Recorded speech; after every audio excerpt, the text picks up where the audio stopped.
Gandang araw sa lahat, welcome po ulit dito sa atin channel ang Biyahe e Komida. Maraming salamat sa lahat ng nag-subscribe, indeed. Punta tayo sa atin topic.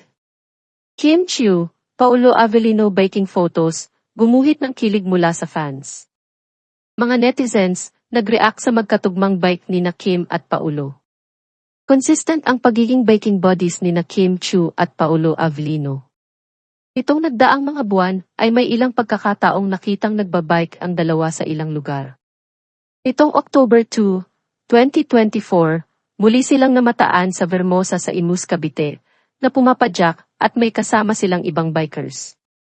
Kung hindi man sabay ay magkasunod sina Kim at Paulo sa pagbabike. Nakatawag ng pansin ang ayon sa netizens ay mala his and hers pink bike ni Kim na at black bike ni Paulo dahil magkapareho ang mga ito. Umaga ng Miyerkules nang makita ng onlookers sina Kim at Paulo. Wala si Kim sa It's Showtime noong araw na iyon dahil sa hapon ay sinasabing may nakaschedule itong shoot para sa pelikula nila ni Paulo na My Love Will Make You Disappear. Noong September 2, Paulo mismo ang nag-post sa kanyang Instagram ng kuha nila ni Kim at ibang mga kasama na nagbabike. Sinasabing Pampanga ang lugar kung saan nagbike ang mga ito.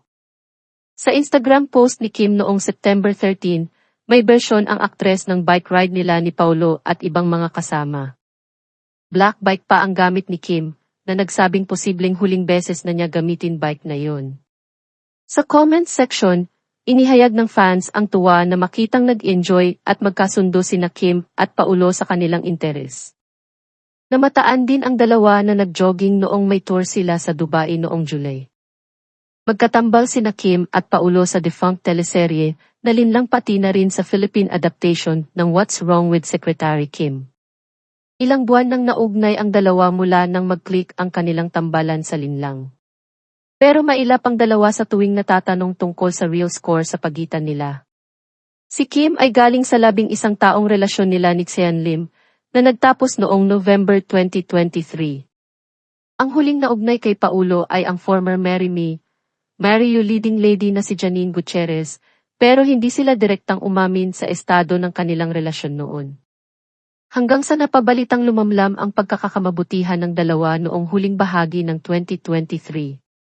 Si Xian ay may non-showbiz dating partner na si Iris Lee, habang si Janine ay may bagong dating partner na si Jericho Rosales. At yan ang atin latest showbiz chika update for today. Huwag kalimutan mag-subscribe.